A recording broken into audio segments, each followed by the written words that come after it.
Hello, everyone. My name is Claudia Solari, and I'm a Senior Research Associate at the Urban Institute. And today I'm joined by my colleague, Tina Chalitza. Thanks, everyone, for joining us for our second training, which will build on the foundational principles we explored during the overview workshop. Today, we're going to focus on the mobility metrics, how we came up with them, revise them, how they fit into the framework, where to find them, and how to use and interpret them. We'll start this session with background on the mobility metrics and how they fit into the framework. I'll pass it to Tina to cover how the metrics can be used, and she'll do a live demo to show how to access the data, the data tables, and walk you through them, as well as a data catalog.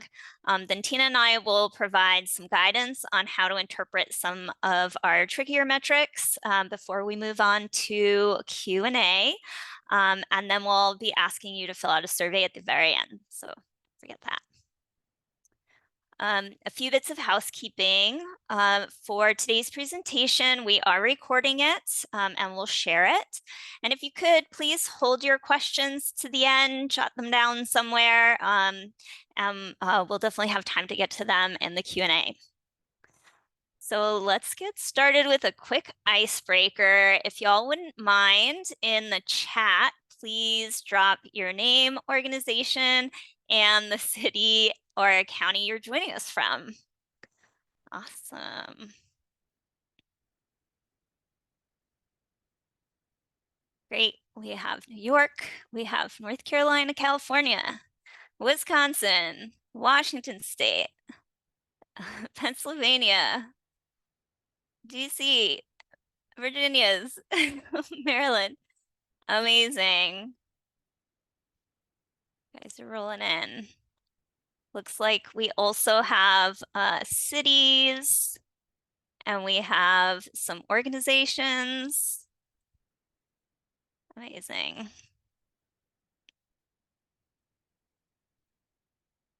Great. We'll keep those rolling in, guys. It's really enjoyable to see all the different places. Woo, India.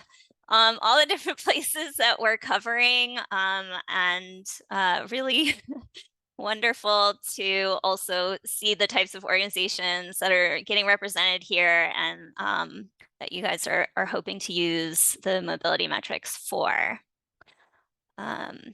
Let's move on to an overview of why the metrics were tested and revised over time and how they fit into the framework.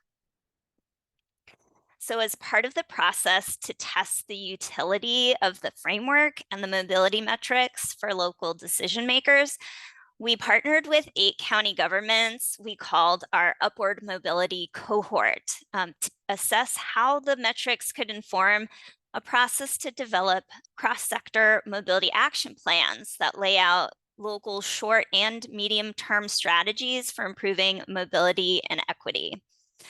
This partnership recognized that the mobility metrics themselves are a crucial starting point, but that the deep work of creating local strategies to boost mobility and equity take a lot more than data. Successful changes require coalition building with partners across various policy domains, deep and meaningful community engagement, and the addition of local data and knowledge to provide a full and nuanced understanding of the conditions in a given community. We wanted the cohort to show us how they actually use the metrics and then help tweak the metrics accordingly. So we selected large and small counties in various regions of the US with the expectation that that diversity of the cohort could help identify variation in how communities might use the metrics and what the gaps were in their needs. So for example, as part of the metric suite, we originally had 4 metrics that required original survey data collection. Because they really were kind of the best way to measure the concepts that tie really well to kind of the hardest to measure concepts of power and autonomy and dignity and belonging. But while communities were Some of them were able to engage in a community-wide data collection effort. Most were really time constrained and trying to balance all of the activities that came with being in the cohort. And we determined that it was better to give all communities that starting point with data we could directly provide. So we got rid of those and replaced them with others. Also, the initial metrics did not include a measure of digital access. But as the project was unfolding during the pandemic, it was clear just how important access to the internet at home was for continued learning, for work, during our isolation. So we added that one. And originally, we only had a metric for debt that touched on kind of one end of the spectrum of financial well-being. And the feedback we had gotten from communities was that we really needed a way to identify positive assets. And while housing wealth has some limitations and it only touches on one aspect of assets, it is a primary source of wealth in the US, and we know it is plagued with vast disparities, so lots of room for improvement there. And we know a lot of policy initiatives and local programs are looking to make wealth accumulation more equitable, and homeownership is a main discussion point, so we also add that. So that's just a flavor of how we have been incorporating feedback over time. Let's now move into how the mobility metrics connect to the framework.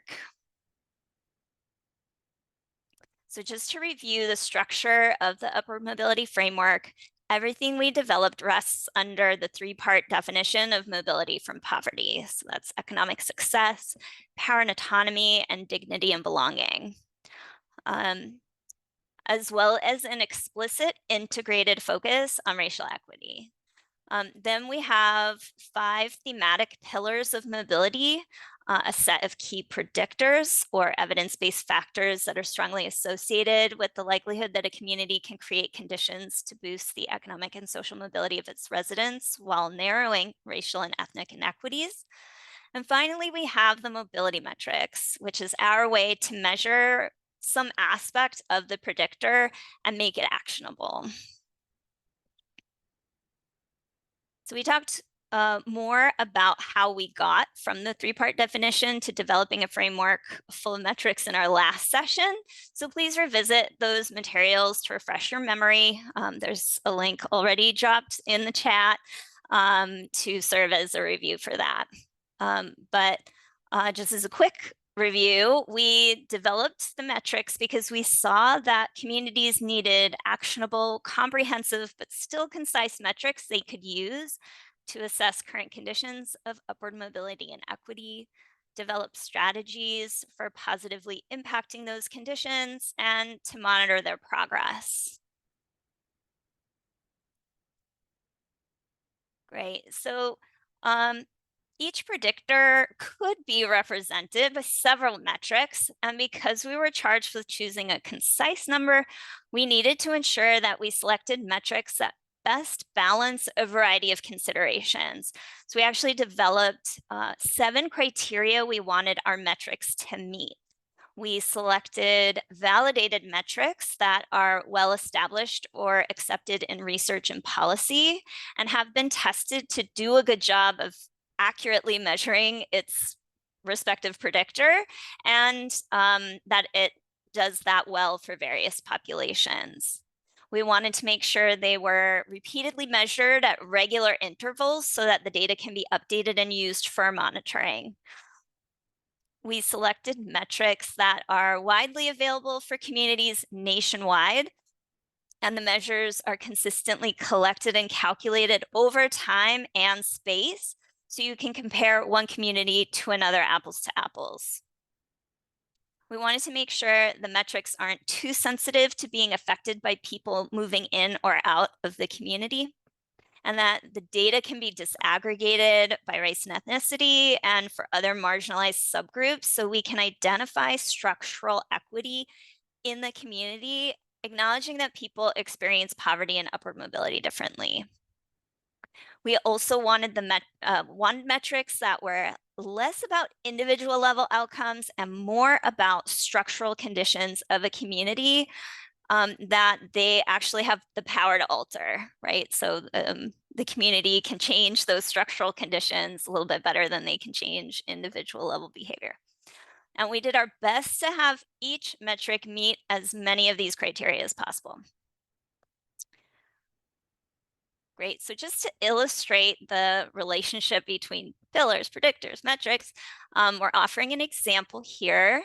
So under the rewarding work pillar, one strong predictor of mobility from poverty is financial security. And the metric we chose to highlight an aspect of financial security that best met our criteria is the share with debt and collections. We'll also illustrate how these are meaningfully embedded into the framework by highlighting the evidence. So a review of the literature and research shows that having financial security can protect you in cases of an unexpected loss of income, like a job loss, or from unanticipated health emergencies for yourself or people you care for, or other crises that can contribute to a possible accumulation of debt.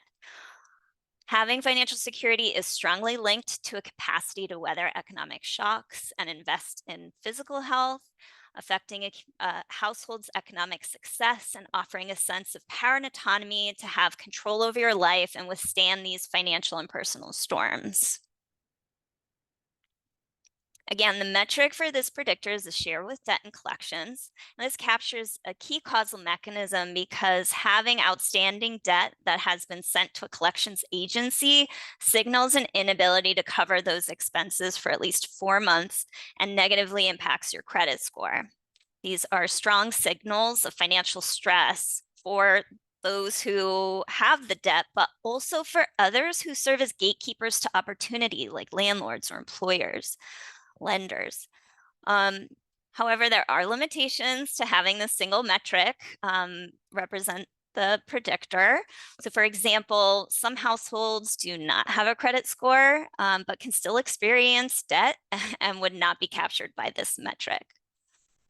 Also, even though some may not have debt and collections per se, people can still be living kind of paycheck to paycheck and have limited savings or wealth to weather those storms.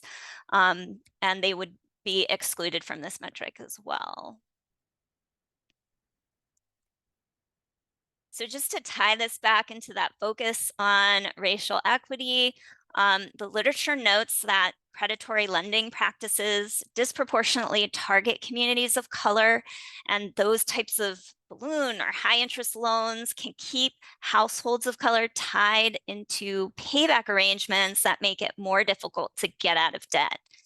We know that populations with limited access to healthcare or affordable healthcare, such as rural areas, communities of color, people with disabilities, can accumulate medical debt quickly, especially among those without access to health insurance or those that require expensive prescriptions or medical procedures. So the lack of access to well-paying jobs, affordable housing, or mainstream financial services like banks can all contribute to debt accrual. And marginalized groups, such as people of color, are disproportionately lacking these opportunities and services. The metric for financial security offers data disaggregated for neighborhoods of color or predominantly white neighborhoods, which can offer insights about the extent of debt for their residents and the lengths that need to be achieved to narrow that gap for the community and alleviate debt burden. Addressing institutions and practices that may compound debt can create an environment to help boost mobility from poverty. So this is just one example, but each of our predictors and metrics have their own evidence, limitations, and emphasis on equity. Now I'll pass it over to my colleague, Tina Chalitza. Wonderful. Thanks, Claudia. Hi again, my name is Tina Chalitza. So now we're going to talk a little bit about how these metrics can be used by all of you and by others as well. So this is, of course, not an entirely exhaustive list, but we find that these are the buckets that the use most effectively falls into. So users of the metrics can, of course, compare their community's metrics to peer communities in order to assess the extent of their local mobility challenges and also as a way to build public support for tackling it. Also, users of the data can reveal persistent racial inequities and the structural barriers that may or may not be perpetuating them. This third one, prioritize. Users of the metrics can go through all of these data to prioritize which mobility predictors within the framework their community needs to focus their attention, and where, of course, like action could potentially have the greatest impact because they feel that they are either lagging or falling behind whatever benchmark they themselves have determined. This fourth one, highlighting interconnections. Users can find these connections among predictors from different policy domains, so different pillars that are within this framework. And by seeing how those threads are tied to one another, they can recruit partners, cross-sector partners, and identify the roles that different actors may or may not need to play in order to come to more systemic solutions that are going to be more sustainable long-term. Then, of course, setting targets. These targets can be for improving local mobility metrics, for narrowing inequities between certain subpopulations within a community, as part of a strategy for, larger meaningful changes in investments, policies, practices across the board. And then lastly here, of course, monitor. Metrics can always be used to monitor progress over time. These ones can be used specifically to assess, a community's progress and also to hold local stakeholders accountable for any work that they sign on for in the pursuit of this shared upward mobility goal. Now, these groups of actions we tend to fall into these two buckets. The mobility metrics are really a starting point mostly to signal or diagnose where a community might be standing currently in their ability to boost mobility from poverty for all of its residents. And also, they help to track progress at the community level on improving structures and systems to support residents to sustainably exit poverty. Um, and while these metrics are a really good starting point, as Claudia mentioned, of course, any given data point is going to have some limitations, even in its use, not just in the quality of the metric itself. So when it comes to the initial diagnosis, the metrics can offer an overall community-wide value for each metric, as well as providing variations by subgroups wherever we were able to provide them. And we emphasize values for racial and ethnic subgroups predominantly as well. These metrics offer prior years of data, they allow for peer community comparisons, but also these values are nevertheless based on national data sources, which does inherently limit some local detail and context that may be salient to, understanding the full picture of upward mobility on the ground. Also, the overall set of metrics is limited because we wanted to keep it as comprehensive as possible to not lose the nuances that are necessary for all of the levers that affect upward mobility, but still concise enough to keep it accessible and not overwhelming for users so that it's a reasonable entry point for doing this work. Now, for tracking progress, the metrics are accessible, they're readily available, they are consistently measured over time and space, and many of the metrics allow for annual updates, which we pursue. However, some metrics are not annually updated from the source data, and they're instead updated every few years. So there is some inconsistency there.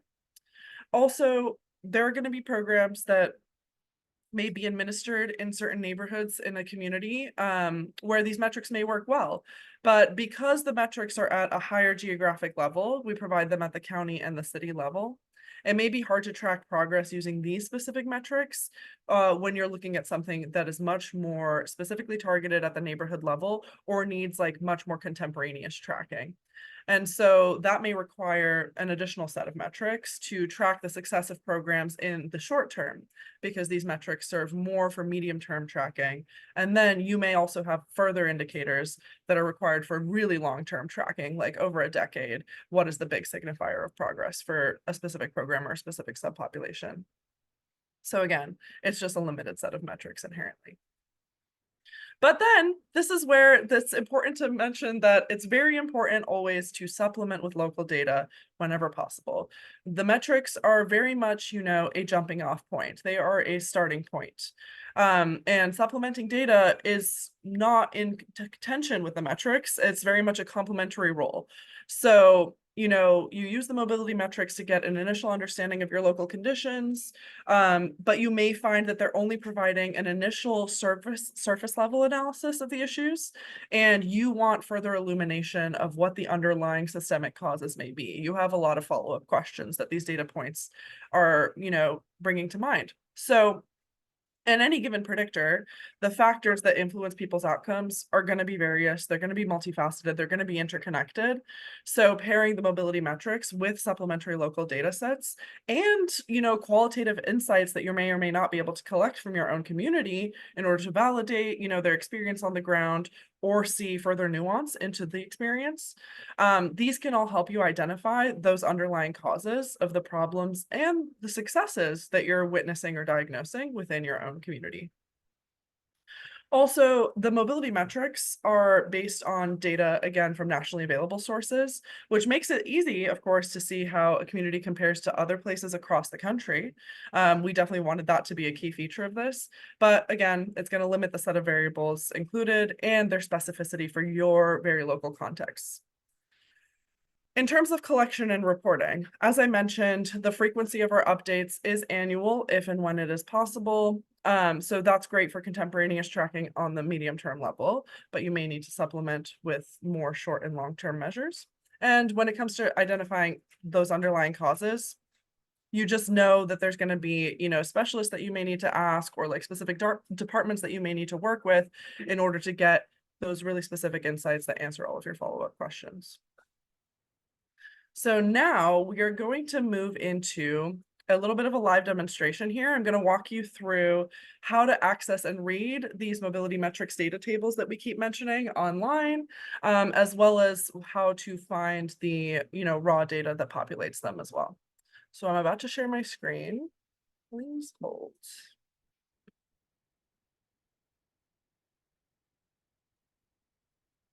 Let me know if you can see this.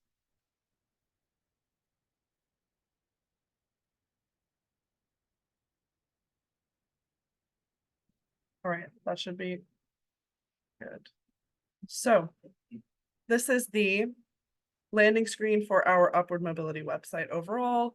You can get to this by typing in this address up here, upward-mobility.urban.org.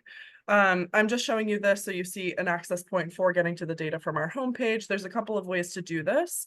You can go ahead and scroll down on the screen and click this middle tile here that says mobility metrics data tables, but also at the top in the navigation panel, you can click on data.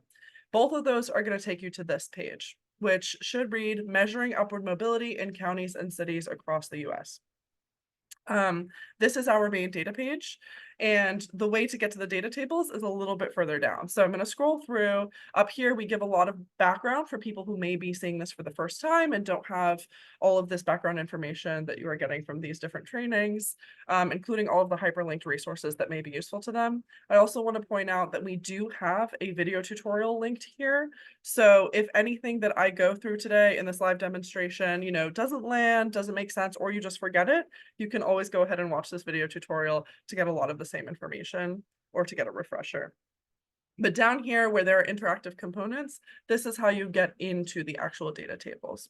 So the first decision that you would have to make here is whether you're looking to see these mobility metrics at a county level or at a city level, right? So you would decide, okay, I'd like to look at Cook County, for example, right? The county that Chicago is in. So you would go search by data by county, and first you would have to select a state. You can do that either by scrolling or by typing in the state name. So I'm going to type in Illinois. As soon as you do that, a new selection pops up. Same thing here. You can either select a county by scrolling or by typing it in.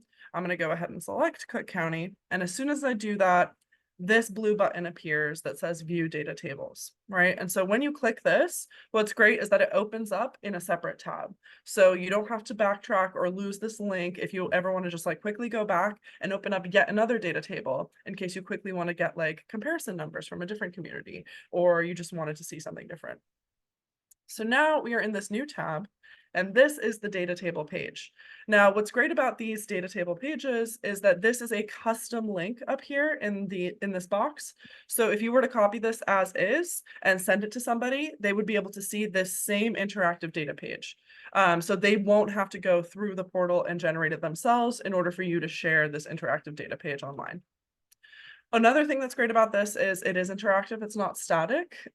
So you'll see as you start to scroll through it, this menu on the left-hand side will expand as along with the thing that you are currently looking at. So if you're within a specific pillars group of predictors, it's going to expand so that you can go ahead and click on these and jump around to them as necessary as you're going through. Of course, if easier for you, you can also just do an endless scroll all the way top to bottom, but there's 26 metrics and sometimes that's a lot. It's a little bit easier to jump around. Before we get into looking at a specific metric right now, I also want to point out one more thing here, which is that in the top left-hand corner of this screen, you have the home button. That's where we are now. The home, you can see it has the title. It gives all of this background information as well as showing you all of the pillars that exist in our framework. But we also have this tab called description. So when you click on the description tab, this takes you to a slightly different type of information page. So instead of showing you all of the data points for these data tables, the description tab actually, for each of these metrics, lays out the 7 criteria points that Claudia was going through earlier in this presentation, right? So if you want to see background information on how this metric was defined and picked, its validity and availability and frequency, all of this information is provided in the description tab for people who are interested or have a lot of follow-up questions. So let's go back to the homepage and let's actually look at one of these data points. So let's say you work in the education sector or you're interested in pursuing some work there. We're going to jump to the high quality education pillar. So when you click on this pink one, you'll see it expands to show you all of the predictors that exist under that pillar so that you can jump around to them as well as scroll down to them if needed. Let's go ahead and look at this first one, which is called the access to preschool predictor. So now I'll walk you through what all of these little tabs mean and how navigating them gets you new information. So the default tab that you're going to see on the screen for all of these data tables is this summary tab.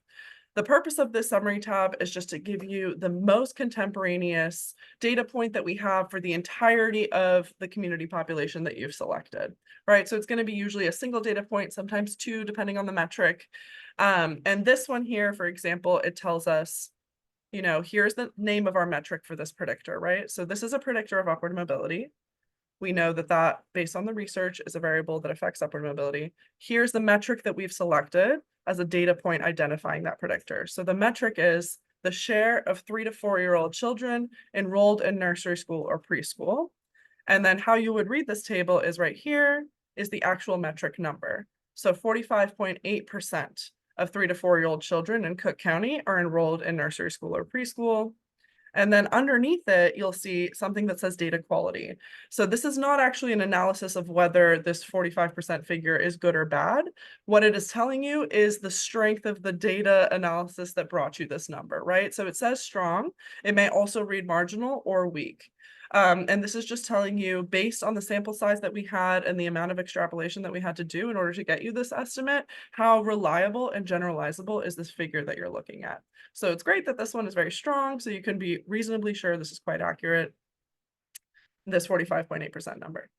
Then another key thing here, of course, is the source underneath the table. It just tells you where we are pulling these data from and what other things we had to reference, as well as over here in parentheses, we have time period emphasized. So that just tells you what is the most recent year of data that you're looking at. For this one, the year is 2021. Now let's look at the next tab. What are all these other tabs that exist? So when you click on the detail tab, you'll see that it does not change very much, but one thing does get added. So on top of having the source underneath the data table here, you also have the table notes, right? So sometimes these will be longer, sometimes they will be quite short, like this one here.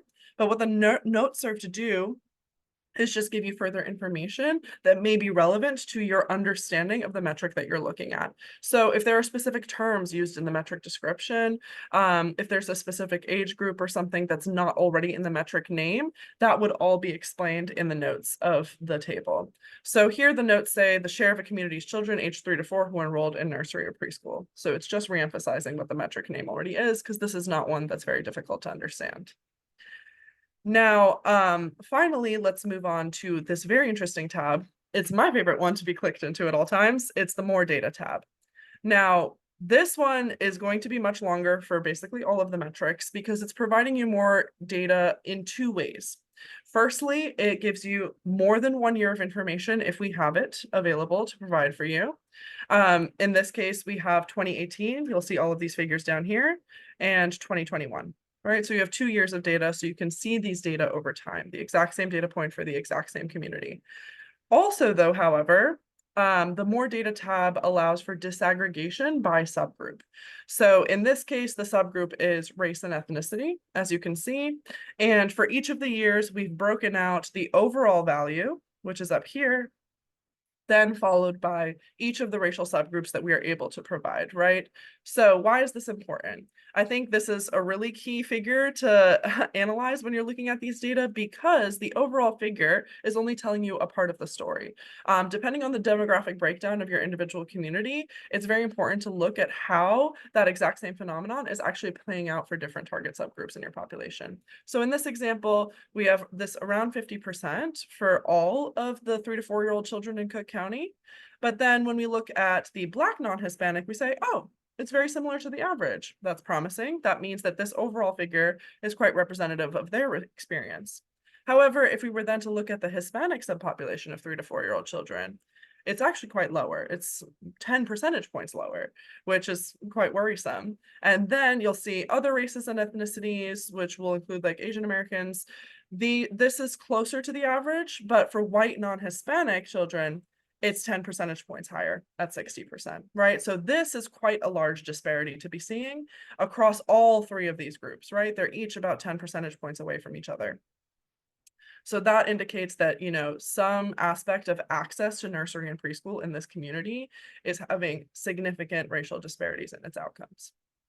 And that will lead to further follow-up questions and determining which other local data you need to see to explore what systemic conditions are causing that.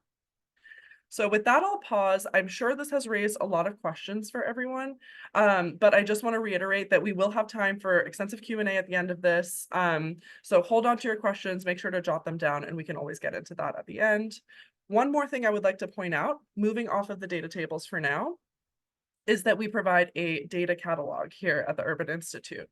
So if you literally were to just Google Urban Institute data catalog, it will pop up for you. We will also provide the link. But the data catalog is where we proactively provide all of the raw data that populates these data tables. So you'll see here, it's called Boosting Upward Mobility, Metrics to Inform Local Action. And here's where if you wanted to either download this to perform your own analysis, to create your own visualizations, to incorporate it with other data sets that you may have internally, and or just to see more years of data that we have available, but we're not able to display in the data tables because there's a limiting factor. We try to limit it to about 2 years of data in the actual visualization in the tables. All of that information is readily available for you to download here, including a data dictionary that explains all of the variables in these various files that you would be downloading. So with that, I'm going to go ahead and stop sharing screen, and we're going to pull the slides back up.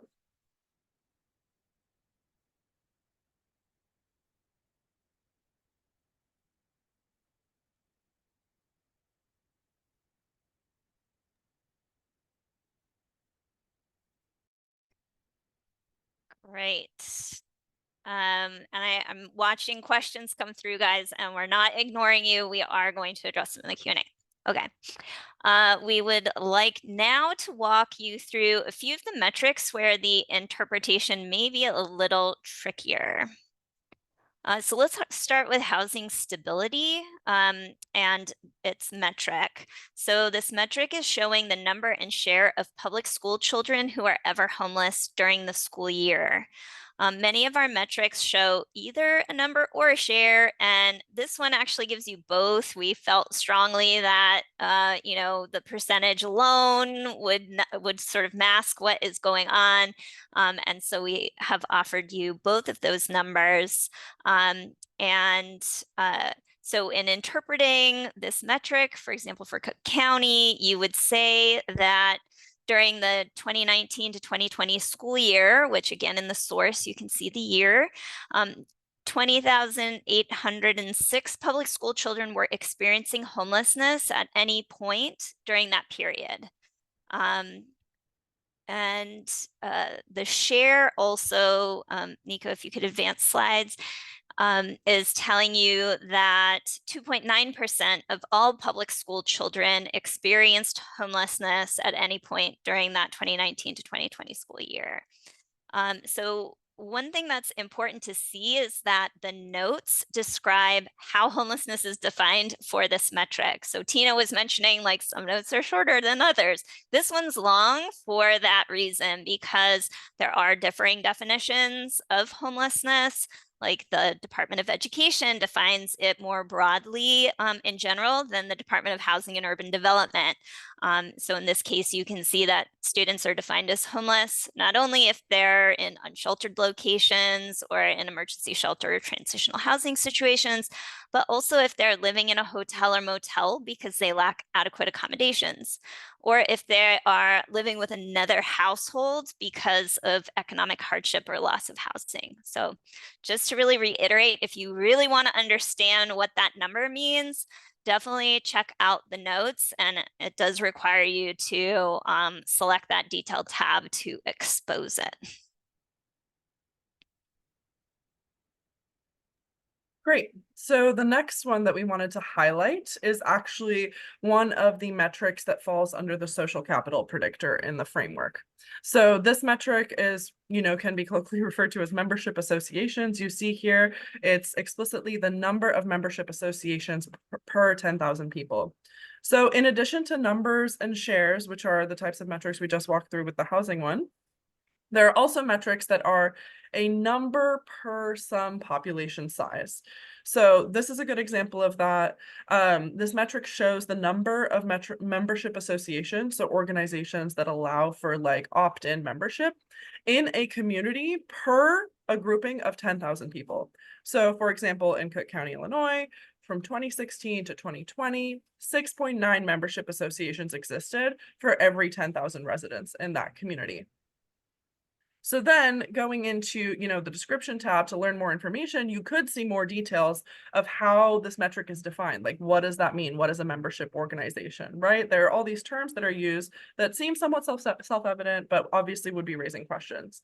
So based on the US Census Bureau's county business patterns data, which is where we pulled this information from, this measures the total number and type of establishments for all counties in the US. So this metric specifically for membership associations, it includes civic organizations, bowling centers, golf clubs, fitness centers, sports organizations, religious organizations, political ones, and more. So all of those per 10,000 people in a given community, right? So these third places outside of where we work and where we live. So you might ask, what exactly does this have to do with social capital while you're trying to interpret this? So even if I understand, what this sentence means and what this number is, how do I go about interpreting that? Well, in this case specifically, research supports using local membership organizations as a measure of social trust, because social trust is enhanced when people belong to voluntary groups and organizations within their community. So this is one way to get at the three parts of the definition of upward mobility that we reviewed at the top, this one being dignity and belonging within your own community. And, these are quite hard to measure. That's like a very abstract and esoteric concept. So it's also important to note that there's going to be limitations no matter what metric you end up picking with these things. So for this metric, for example, people today are finding community in a lot of different things, in gaming platforms or other avenues that are now available through technology rather than in more traditional, Rotary clubs and bowling centers, these physical spaces. And those are not necessarily captured by this measure, even though that is the type of connection that this measure is getting at. So again, just want to reiterate that that's actually why this is one of the few predictors that has two metrics provided for it. So we have two metrics for social capital, the second one of which here I've popped in so you can see it's right below. This one measures the number of Facebook friends across socioeconomic status within a community. So this second measure is capturing socioeconomic integration within a community rather than that first one, the membership associations, which was more measuring the level of social trust. And a few metrics are shown as indices, like this transportation access metric. The first, so this one has two, and the first one shown here is transit trips index. And for Cook County, this says in 2012 to 2016, the public transit index is 81.5 on a scale of 0 to 100. And this reflects ridership of buses and trains and other public transit options and has implications for infrastructure. So the higher the value, the more public transit ridership relative to other counties in the country. Again, remember to use the notes in your data tables and the description tab to get useful details for interpreting these metrics. So for example, the transit trips index, it's not actually assessed for everybody in the community, but instead for a local 3-person single parent family who rents and has an income at 50% of the area median income. And great, we do that on purpose. And the second metric is transportation cost index. We did want to have a second metric for this one because not all places have a strong public transit infrastructure, and people have to rely on cars to get around a lot more. So we included this transportation cost index. For Cook County, it says in 2012 to 2016, the transportation cost index is 85.2 on a scale of 0 to 100. And this is getting at whether transportation is affordable for residents, which has implications for funding and sustainability.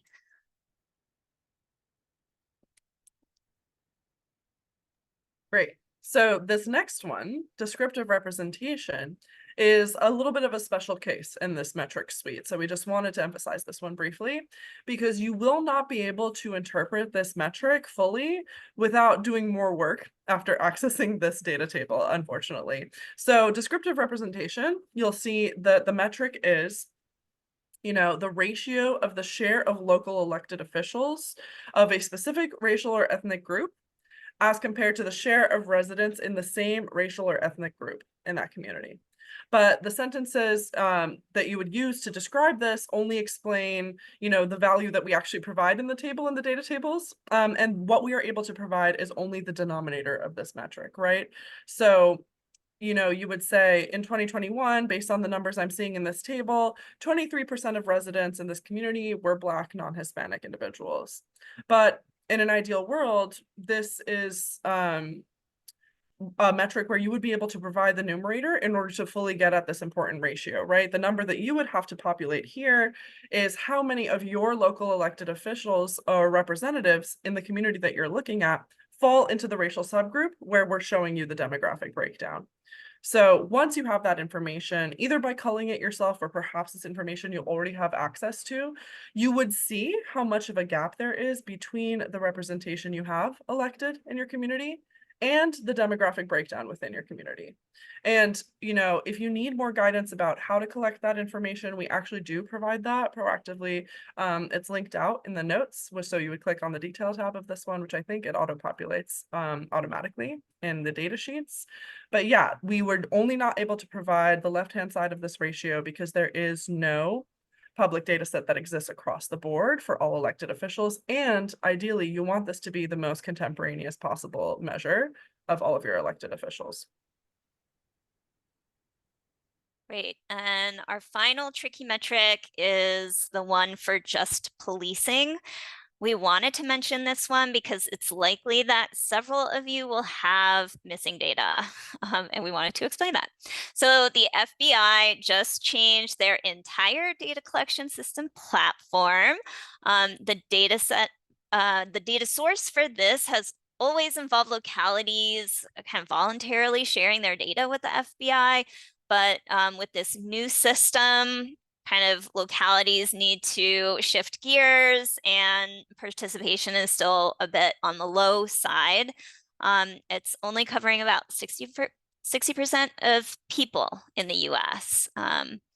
And I'll also mention here that the numbers you see for juvenile arrests could be like a decimal or even over 100,000. So this is the arrests per 100,000 juveniles. And I highlight that because it's not the number of juveniles arrested per 100,000. In fact, it's the number of arrests of juveniles per 100,000 juveniles, where like one juvenile could be arrested multiple times, and that would explain these like partial non-whole numbers and possibly exceeding the number of juveniles. Okay, great. So I think that's it for, the trickier interpretations of metrics that we wanted to go through. So before we move on to opening up to questions, we just wanted to go over some additional resources that we have publicly available that we want to let you know about. So we have a future training coming up, everything we talked about today. And then also we have a couple of other resources that exist on the Upward Mobility website that are really worth checking out. So the first one is called the Planning Guide for Local Action, which, based on that beta cohort, process Claudia referenced earlier in this presentation, as well as, all of the work that we've done with the metrics since creating them. Gives a lot of guidance for local leaders who want to pursue this work independently. It's also where you can find the guidance for the descriptive representation metric and how to find the second half of that measure. We also have the data catalog, which I mentioned already, where you can download all of the raw data.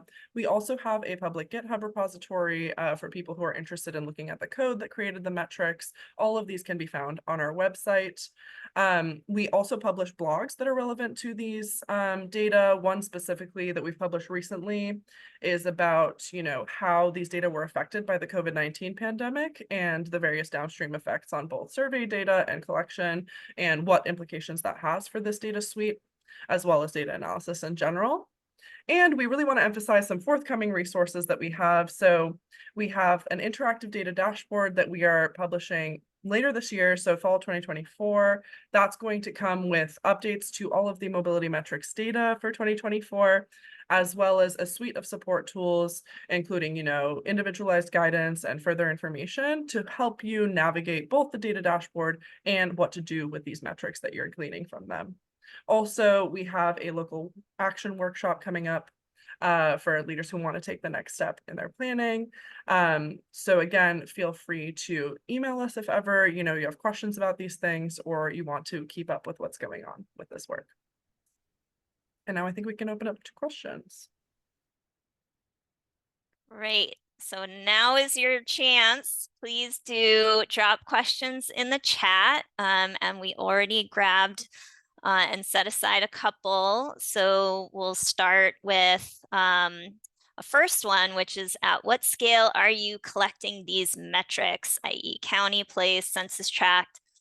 And Tina, jump in on this one, but in fact, we're presenting things to you aggregated at the county and city level. In some cases, we actually aggregate it up from census tract levels and roll it to be a county level average. And in some cases, we have zip code level information. But we, because we wanted the metrics to reflect like the a geographic entity that has like local decision-making power, this is why we have presented them at the county or city levels. Tina, do you want to add anything to Yeah, that? I just want to say that's why it's also valuable to point out our GitHub repository, which is public. If you do happen to have data analysts on staff who are willing or able to access that code, take a peek at it, see how we manipulated the source data, you'll be able to like either use that data, repurpose the code to then reaggregate the data to whatever geographies are most useful for your work, of course. Another thing I think it's important to mention is that we do provide these data for all the counties across the US, but only about 480, a little bit more than that, cities across the US, because we did want to cut off at around the 75,000 population marker for sample sizing purposes. So for some of the smaller cities, that may be a route worth pursuing, seeing the original source data for these metrics. Great.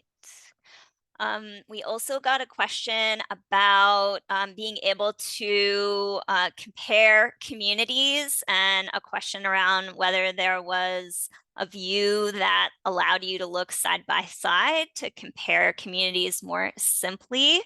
So I'll start answering that one.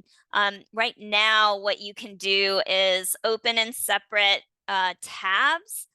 You could say open in a separate window and have your like two Chrome windows kind of side by side and scroll.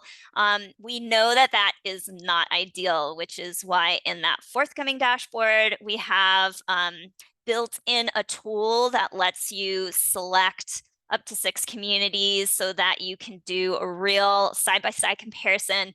We also right now just show you, a tabular format, all the metrics, but there's going to be more visualization opportunities and so much more coming with the dashboard that we're all really excited about to share with you. I'll also note that somebody in the chat was kind of mentioning how, Hispanic ethnicity isn't always a salient for that population. And so what are we really measuring when we're showing, these metrics for Hispanics? And I think that's a really great point. And we should be asking that about other populations as well, because we can show you just the best that we have. And that might be a reason to inspire you to dig a little deeper, get more local data, and really understand who's missing and why.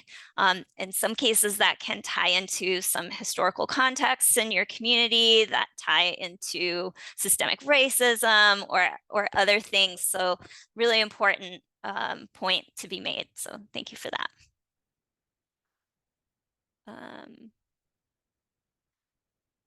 Great. Are any metrics being used to measure access to financial services like bank branch locations, access to credit products? Good question. I can start this one off. So, yes, this is something we did heavily discuss and consider, with the working group that worked with us to help determine all of these predictors and what metrics we should select. And the one that we landed on, as a representation of what you are getting at is the metric that we call wealth building, the predictor we call wealth building opportunities. And the metric that we selected to represent that is a little bit of an intense one. It's called the ratio of the share of a community's housing wealth held by a specific racial or ethnic group as compared to the share of households of that same racial or ethnic group in the community. So it's measuring the gap between the demographic population and how much of the housing wealth is held by that demographic population in the community. So this is meant to be, somewhat of a proxy because, housing wealth is one of the more accessible financial investment levers that exists for like the median person in the United States. We understand that there's many other institutions that many other, credit avenues and things like that that affect, this aspect of, wealth building and, financial security, but it was the one that we could most effectively and consistently measure. Of course, it's limited because, housing wealth also requires, pretty outsized loans. Mortgages are not exactly equity. So there's a lot of those considerations that go into this one as well, but that's the one that we have representing what I believe you're getting at. Claudia, feel free to mention anything I might have missed.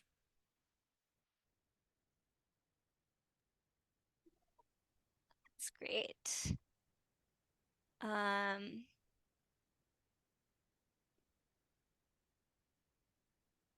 Great. And Tina and I had gone through some examples of interpreting the metrics and the values. This is something else that is going to be part of the dashboard. We are going to kind of auto-populate some text for you so that you can more easily contextualize that number that you're seeing. Somebody in the chat had referenced that we're always like a little behind the curve on the timeline, so I wanted to address that. So basically, we do have, as part of the release of the dashboard, we also are going to have an update of the data. In fact, we might have the raw data in the data catalog available before the dashboard is ready to roll. But that will contain updated data. And folks know that the American Community Service survey, the census, is sort of like working as fast as it can on its releases. And so we really are keeping up with the latest, which was just released earlier this year. And so that is kind of the best that you can do. But this actually points to something that Tina had mentioned, that if that's not satisfactory to you, you should absolutely look into how you might be able to collect really, what you deem really important information more frequently at the local level. Right. I see a question. So we're at our last 5 minutes. I see a question about how things factor in with public housing. And that I think is, this was related to the wealth one, right? Yeah, go ahead, Claudia. oh, Yeah. okay. No, you go. Yeah, I think this is a very fair question and a key limitation of that one. And feel free to correct us if that wasn't the predictor that you were talking about, but I think that's when this chat came in. But yeah, we refer to this metric as like an examination of the gap in housing wealth, but the data reflects, homeowners' own self-assessment of the value of their homes. It doesn't account for mortgage debt. There of course going to be certain racial subgroups that are buying homes with greater debt, and it's not accounting for public housing, right? Because that's not something that is wealth that's held in your own name. So it's something that may be better targeted by some of our other predictors. Like we have a predictor for affordable housing and housing insecurity, which kind of get at that lived experience. But you're right, in terms of the effect it has on wealth avenues, that's not captured in the metric that we have for the wealth building predictor. Something I want to just make a plug for is that we have an evidence resource library that ties, like it reviews kind of the most seminal research for all of our predictors. You can navigate there through our website. And as part of that, and this kind of ties probably into the prior workshop, but we did want to select predictors that allowed for like local programs and policymaking as levers to change the needle. So through that, you might see how you can tie in a housing-based program to offer more wealth building opportunities for low-income households. So definitely check that out. And we're going to be making that even expanding that part for the dashboard expansion. Yes, including also someone mentioned, national benchmarking. We've heard this feedback several times. We provide something very similar to a national benchmark in the forthcoming dashboard. So stay tuned in the fall. We'd love to have you all interact with it. Great.